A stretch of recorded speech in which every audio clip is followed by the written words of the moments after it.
My next guest will tell you that a single phone call can change your life. Abigail Shrier is a Wall Street Journal contributor who didn't plan on writing a book about the transgender agenda until a desperate mom reached out for help. When Abigail couldn't find another investigative reporter to cover how peer pressure was turning transgenderism into the next big fad, she did it herself.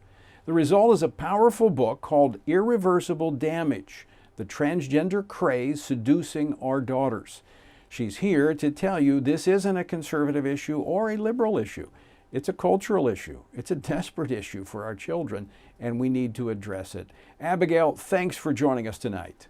Thanks so much for having me on. All right, you weren't planning on writing a book about this. Probably wasn't something you had delved into very deeply. What was most revolutionary, was revealed to you in the most significant way when you did this research?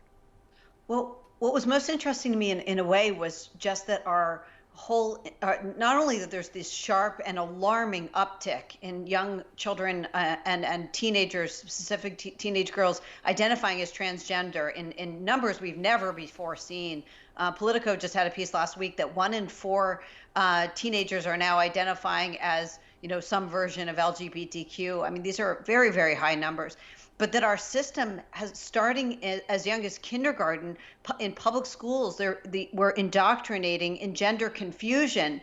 And then the moment the child has a revelation, oh, I must be trans, we immediately affirm them. So this is something that we are very much pushing, facilitating, and then in sort of a monstrous way, patting ourselves on the back for accepting what we've actually made a foregone conclusion, which is the permanent medicalization of a whole generation of children.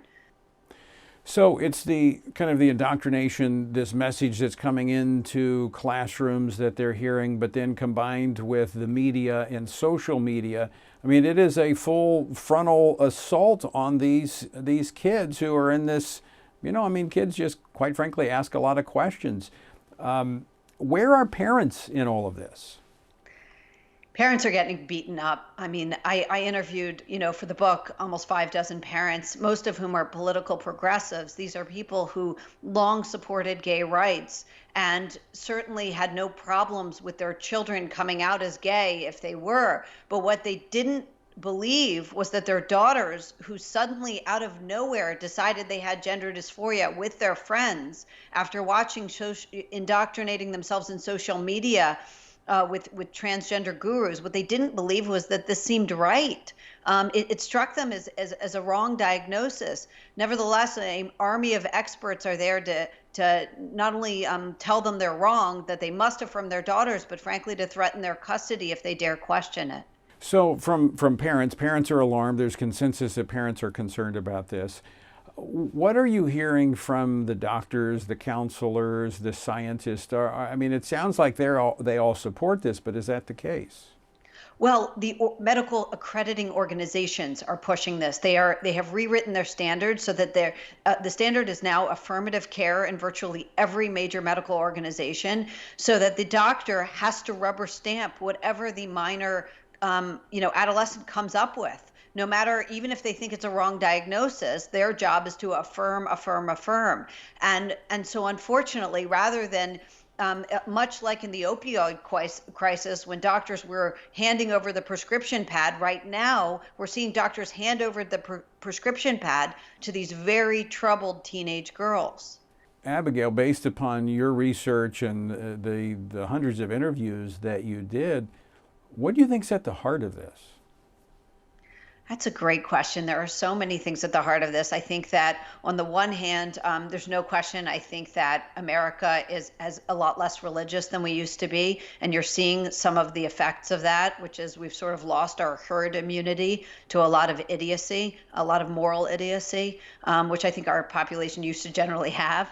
But also the idea that this is transferred, the cancel culture is at the heart of this. The idea that you can never question anyone's transition, even your own child, that you must immediately agree with them and sign them up for a lifetime of hormone use, sign them up for a future of infertility, and sexual dysfunction, that this is something you must do or you're a bigot. Parents are terrified to ever question this, even when they think it's not right for their child. So, in your conversations and in your investigation of this topic, did you run across people who had regrets about decisions that they had made along this path of transgenderism? That's right. Because now this has become such a social contagion, a lot of the girls rushing to do this are not genuinely gender dysphoric at all. And they are not helped by transition, and they are not leading good and happy lives. Look, I would not have written this book if these girls were going on identifying as transgender and they were leading good lives. They were connected to friends and family. They were engaged in productive jobs. They were staying in school. If they looked at all healthy, but none of that is true. And so the rates of regret are alarming. We're seeing a growing population, especially of young women who've transitioned, and I expect it to get much, much higher based on the parents who are calling me. I get calls that 15-20% of their daughter's 7th grade class is coming out as transgender. Okay, Abigail, so 2 final questions for you. Number 1 is, what are the warning signs for parents? What should they be looking for? And then if they see those warning signs, what can they do? Okay, a few things. One, get your daughter off social media. Social media is so toxic to these young girls, all teens, but especially young girls. We've been able to tie it to their rates of mental anxiety, depression, and suicide. Suicidal ideation. But there's something else too. Social media opens them up to a world of influences that are frankly quite bad, and to people, adults, you would not want in your home. The other thing is we must oppose gender ideology in the schools. Right now, our public school system is promoting a woke ideology that includes gender confusion. In California, kindergartners are being taught that they are not necessarily, just because that someone assigned them a sex at birth, that's not their real gender. Gender is something only they can know. And if they're a boy who likes to sing, they might actually be a girl. This is terribly confusing, and there is no reason we can't show compassion to a transgender person without indoctrinating an entire population in gender confusion. So those are the big ones. And the third thing is, I would just say parents need to start standing up to the experts. These people do not know more than they, in many cases. Experts right now are being completely compelled to go along with something that they don't necessarily agree with. I get calls from doctors and psychologists all the time who are horrified by what's going on. Wow, that is so insightful. And I just want to comment on the fact that, we need to love, and as you said, we need to love them. But there's been a conflation of the terms affirm and love. Love and affirming are 2 different things. We can't necessarily affirm something that's destructive for an individual. We certainly love them and want them to make the right decisions. I want to thank you, Abigail Shrier, for taking this issue on. I know that you have faced the cancel culture yourself, and it's not been pleasant. But the alarm is so great. I want to thank you for being willing to stand up to that and warn parents and young girls what's at stake here. Thank you. I really appreciate that. And parents, take note. In fact, get a copy of Abigail's book. Very insightful. This is a critical issue, and it's being driven, as you heard, from public policy.